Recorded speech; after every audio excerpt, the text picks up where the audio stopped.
Bakunzi ba Clarine Sport TV rero turi mu cyanya cyahariwe inganda Musanze, aho twatemeye kugira ngo tumenye bimwe mu bigize umwuga w'abashoferi batwara amakamyo manini. Mu by'ukuri niba witeguye kuba watwara amakamyo manini, hari ingorane ugomba kumenya mbere y'uko winjiramo. Ni umwuga mwiza ariko nanone uruhije.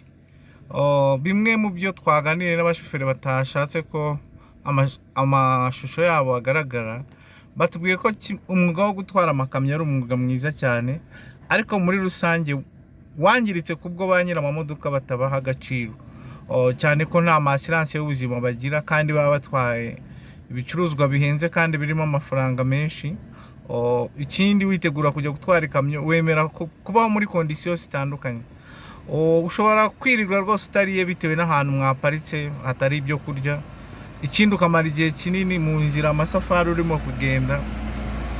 Muri rusange rero umwuga wo gutwara amakamyo ni umwuga navuga ko uruhije uko nabibonye. Ushobora kugenda ku munsi wa mbere ukazava isafari hashize iminsi 15. Ibindi bavuga ko bibabangamira cyane nuko ba nyir'amamodoka batabaha agaciro ugereranyije n'ibyo baba barimo cyangwa inzitizi bahura nazo mu nzira. Ibyo byose rero bigatuma imibereho yabo ibagora cyane.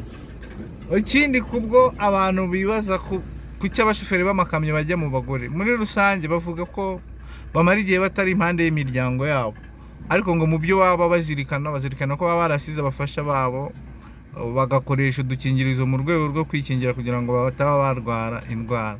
Ku bijyanye no kubaho, usanga benshi bagira ibibazo nyine byo mu mubiri kubera ko barira mu maresitora atari meza bijyanye na site bagiyeho cyangwa isafari bariho.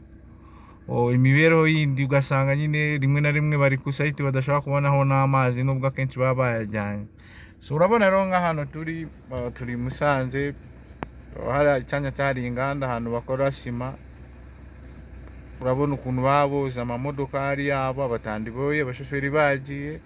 Ntihabura rero ni n'ababa bagendereye, bakobwa, abantu batandukanye, ibintu nk'ibyo byose. Umwuga rero wo gutwara imodoka z'amakamyo si ikintu cyoroshye, ni ikintu gikomeye gisaba kuba ufite umutima ukomeye no kwihangana.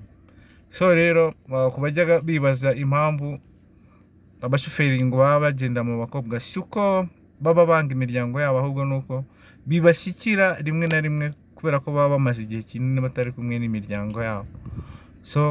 Niba witeguye rero kujya gutwara ikamyo, ugomba kumenya ko ntago byoroshye. Muri rusange bisaba kwiyemeza no kubaho witeguye kubaho muri condition zitandukanye. Nka hari urabona bari gufura utwenda batwanditse ku makoro, bandi bari kurya impange za 500, 1000.